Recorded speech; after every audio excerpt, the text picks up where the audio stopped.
बिस्मिल्लाहिर्रहमानिर्रहीम। अस्सलाम वालेकुम वरहमतुल्लाहि वबरकातुहू। उम्मीद है कि तुसीं आप अपने घर हैरियत नाल होसो। अज जिहड़ा असीं सवाल हल करदे हां 7वीं क्लास दे, ਉਹ इस तरह using laws of exponents simplify and write the answer in exponential form. ठीक है, यानी एक्सपोनेंट और पावर जो सबक है इस पे कोई लाज हैं। ठीक है सर, तो आता है उन्होंने को इस्तेमाल करते हुए इन जो है ये सवाल देते थे 4 पार्ट में था लिखे थे। इन्हें को इंशाल्लाह कोशिश कर हल की थी, तो इनको उन्होंने ला के हिसाब नाल तुसीं सॉल्व करो। ठीक है, तो सबसे पहले मैं इतना चंद ला लिख सा। फॉर एग्जांपल एक ला ए exponential La a power M into A power M into A power N. इसका मतलब ये है कि जिस वेले बेस सेम हो पावर क्या हो गया सी एड, तो बन गया a power M into A power M plus n. ठीक है, दूसरा ला a power M divided by A power n. अगर किसी वेले ऐसा पार्ट आ गया जिसको विस्कार तकसीम हुआ है, बेस होंदा सेम हुआ है, तो बराबर हो गया a power M minus N. ठीक है, एम माइनस एन दी। ठीक है, एक और मैं इस लिखता हूँ, अगर किसी लिए ऐसा सवाल है ए power M whole is power N, A power M whole is power N, तो ये बन गया सी A power M into N. ठीक है, तो असी कोशिश कर इस ला के हिसाब नाल इन पार्टों को हल की दी। तो पहला ला क्या, तो पहला पार्ट असी हल कर पहला पार्ट आ गया जी 3 स्क्वायर या 3 rays power 2 into 3 power 4 into 3 power 8।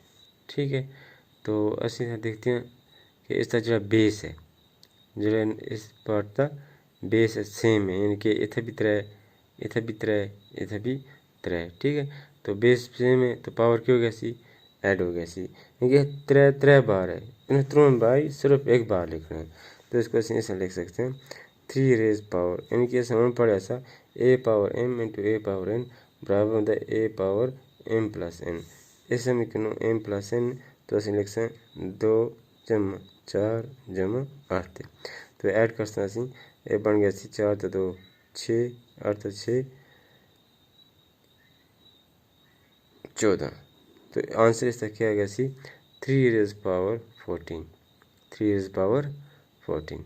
ठीक है, तो दूसरा पार्ट सेकंड पार्ट क्या आ गया इसका 6 power 15 divided by 6 power 10, 6 power 10। ठीक है, ये जो अस पार्ट किया ये पहला पार्ट जो अस इस स्टेप किया इतना ब्रैकेट में लिख भी सकते हो, because A power M into A power N बराबर होता है ए पावर एम इंटू एन।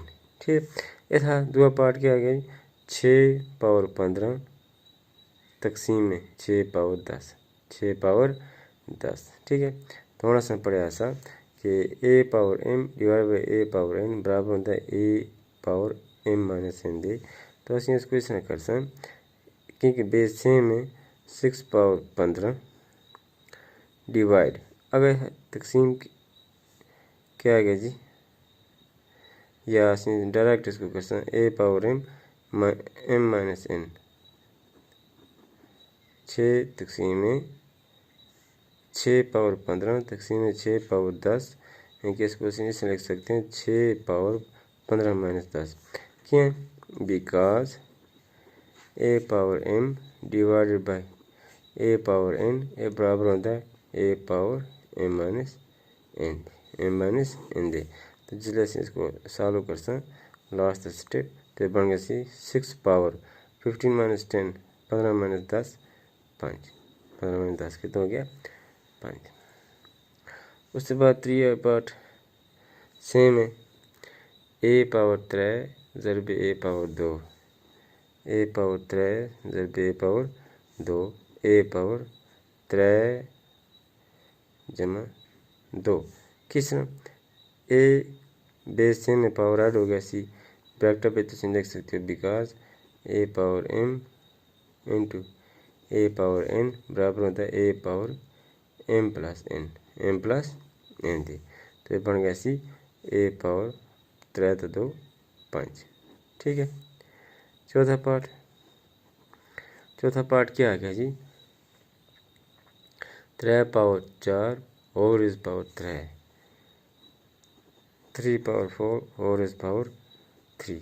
ठीक है। थोड़ा पार्ट इससे एक लॉ पढ़ा सा a power m whole is power N बराबर होता है ए पावर एम इंटू एन। तो ये बन गया सी इसमें जो एम ए आ गया एन, इनकी 4 आ गया एम, 4 क्या आ गया एम, 3 क्या आ गया एन।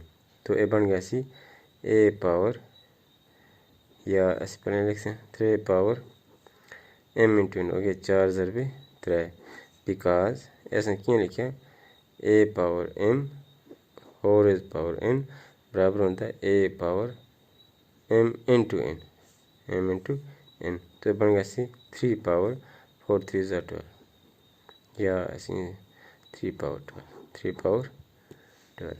ठीक है। तो ये ऐसा कुछ पार्ट हस्ते उम्मीद है कि तुम को समझ आई उसी। अस्सलाम वालेकुम।